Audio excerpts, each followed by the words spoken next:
नमस्कार। आकाशवाणी जयपुर अजमेर से प्रस्तुत हैं प्रादेशिक समाचार।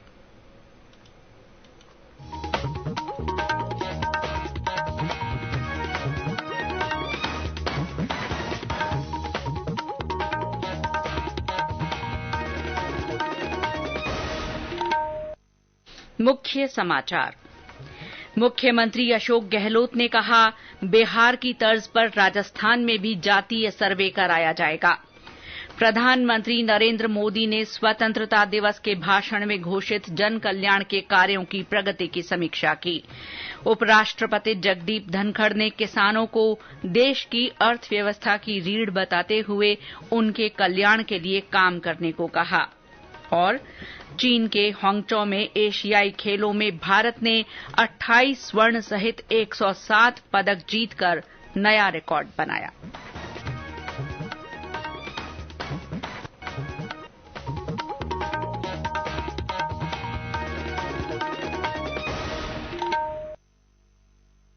समाचारों के साथ मैं शीला चावला।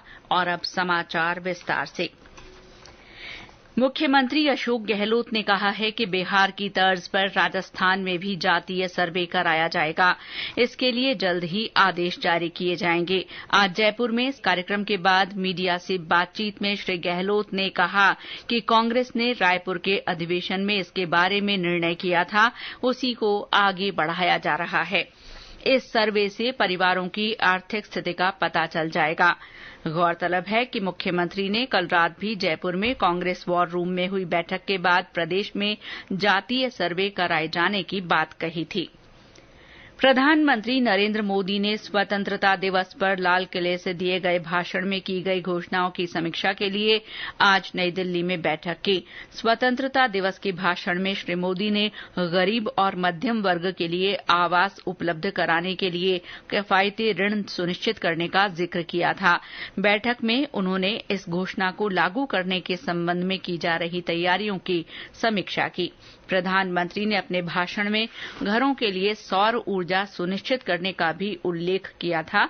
बैठक में इसकी तैयारियों की भी समीक्षा की गई। उपराष्ट्रपति जगदीप धनखड़ ने आज राष्ट्रीय बीज निगम लिमिटेड के केंद्रीय राज्य फार्म सूरतगढ़ का दौरा किया। इस अवसर पर उन्होंने राष्ट्रीय पशुधन मिशन योजना के अंतर्गत आयोजित कृषक संगोष्ठी को संबोधित किया। उपराष्ट्रपति ने राजस्थान में उनकी यात्राओं पर उठे सवालों पर पीड़ा व्यक्त करते हुए कहा कि उनकी यात्राएं मुख्यतः कृषि संबंधी संस्थानों और किसानों के विकास तथा उन्नति से जुड़ी हुई हैं। उन्होंने कहा कि किसान भारत की अर्थव्यवस्था की रीढ़ हैं और उनका हित साधना हम सबका कर्तव्य है। कृषि में बदलावों की बात करते हुए श्री धनखड़ ने कहा कि भारत के किसान को कृषि संबंधित तकनीक का पूरा फायदा उठाना चाहिए। उन्होंने कहा कि तकनीक न केवल उत्पादन के क्षेत्र में बल्कि निर्यात, आयात और विपणन के क्षेत्र में भी किसानों के लिए फायदेमंद साबित हो सकती है। इससे पहले उपराष्ट्रपति ने हनुमानगढ़ जिले में गोगामेड़ी में श्री जाहर पीर गोगाजी के दर्शन किए। उपराष्ट्रपति ने बाद में जोधपुर के केंद्रीय शुष्क क्षेत्र अनुसंधान संस्थान काजरी में कृषि वैज्ञानिकों और किसानों से संवाद किया। उन्होंने कहा कि देश में परंपरागत खेती के साथ साथ आधुनिक तरीकों को अपनाए जाने की जरूरत है। श्री धनखड़ ने किसानों और कृषि वैज्ञानिकों से कृषि विषयों और नवाचारों पर चर्चा करते हुए कहा कि आज देश के वैज्ञानिकों ने कृषि के क्षेत्र में जो नवाचार किए हैं वो धरातल तक पहुंचने से ही किसानों को इनका फायदा मिलेगा। प्रदेश के नवगठित जिले अनूपगढ़ में खाजूवाला और छतरगढ़ तहसीलों को शामिल करने के लगातार विरोध के बाद राज्य सरकार ने अपना फैसला बदल दिया है। अब खाजूवाला और छतरगढ़ तहसीलों को अनूपगढ़ से हटाकर फिर से बीकानेर जिले में शामिल कर दिया गया है। राजस्व विभाग ने अनूपगढ़ और बीकानेर जिलों के नए सिरे से सीमांकन की अधिसूचना जारी कर दी है। नए सिरे से सीमांकन के बाद अब खाजूवाला और छतरगढ़ बीकानेर जिले में शामिल कर लिए गए हैं। अनूपगढ़ जिले में अब 4 उपखंड और 5 तहसीलें रह गई हैं। बीकानेर जिले में अब 7 उपखंड और 9 तहसीलें हो गई हैं। इंदिरा गांधी नहर परियोजना से इस बार काश्तकारों को 8 बार पानी दिया जाएगा। सिंचित क्षेत्र विकास आयुक्त कार्यालय ने रेगुलेशन जारी कर दिया है। अधीक्षण अभियंता विवेक गोयल के अनुसार आज से नहर से पानी देना शुरू कर दिया गया है। 14 दिसंबर तक 4 में से 2 समूहों में पानी दिया जाएगा। इसी तरह 14 दिसंबर से 28 फरवरी 2024 तक नहरों में 3 में से 1 समूह में पानी चलाया जाएगा। इसी तरह 16 मार्च तक नहरों में 4 में से 2 समूहों में सिंचाई पानी चलाया जाएगा। उन्होंने बताया कि पानी वितरण की प्रभावी ढंग से मॉनिटरिंग करने के लिए टास्क फोर्स का गठन किया गया है।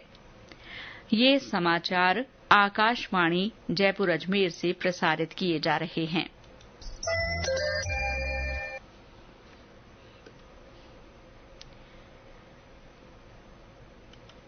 समाचारों में अब खबरें एशियाई खेलों से।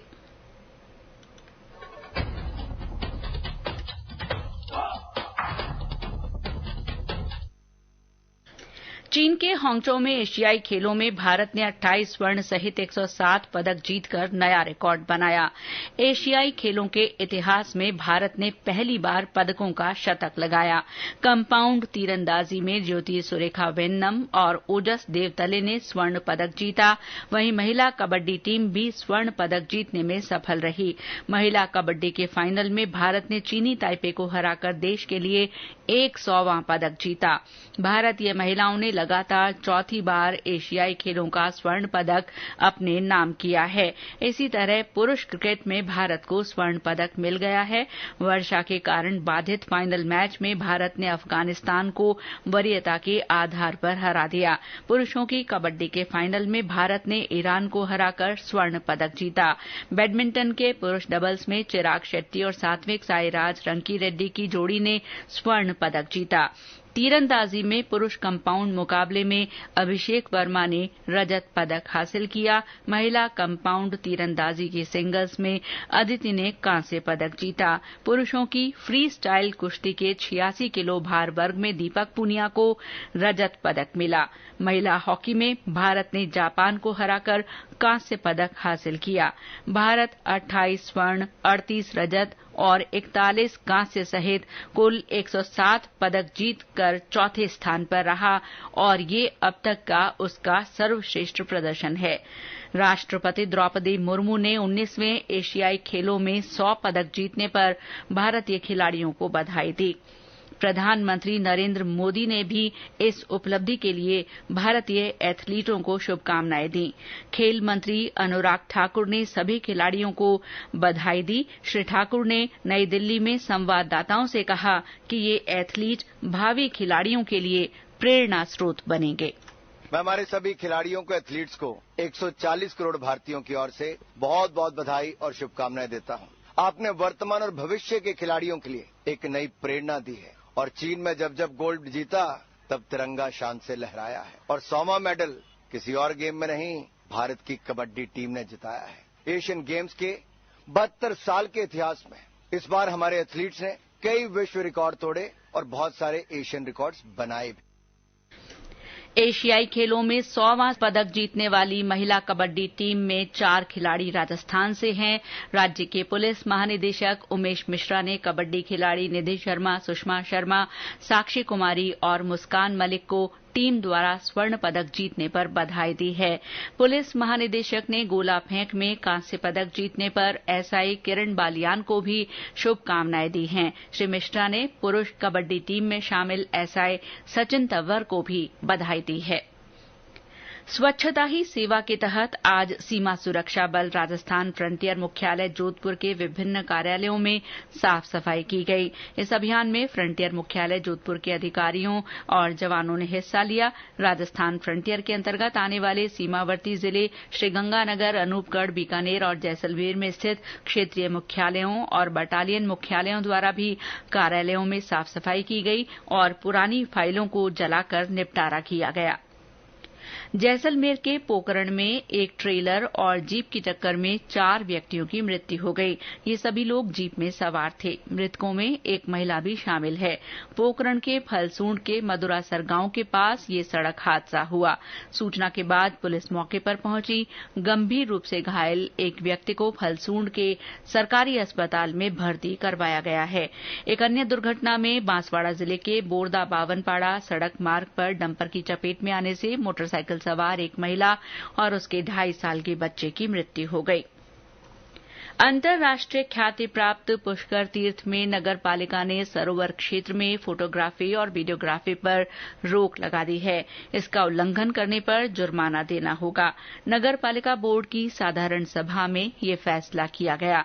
पालिका के 25 वार्डों की सीमा में मांस, मदिरा और मादक पदार्थों के उपयोग और बिक्री पर भी रोक रहेगी। ऐसा करने वालों के खिलाफ कानूनी कार्रवाई की जाएगी। बैठक में सरोवर में स्नान के दौरान साबुन और शैम्पू का इस्तेमाल करने तथा गंदगी फैलाने वालों पर भी 2000 रुपए तक का जुर्माना लगाने का फैसला किया गया। केंद्रीय माध्यमिक शिक्षा बोर्ड ने शैक्षणिक सत्र 2023-24 के लिए कक्षा 9वीं और 11वीं कक्षा के विद्यार्थियों की ऑनलाइन पंजीयन की तारीख 25 अक्टूबर तक बढ़ा दी है। बोर्ड के अजमेर कार्यालय से मिली जानकारी के अनुसार स्कूल प्रबंधन बोर्ड की अधिकृत वेबसाइट पर उपलब्ध परीक्षा संगम लिंक पर विद्यार्थियों का पंजीयन कर सकते हैं। बोर्ड ने स्कूलों को सावचेत किया है कि विद्यार्थी के विषय का विवरण भरते समय सावधानी बरतें, क्योंकि पंजीयन होने के बाद विषय में सुधार नहीं किया जा सकेगा। और अंत में मुख्य समाचार एक बार फिर।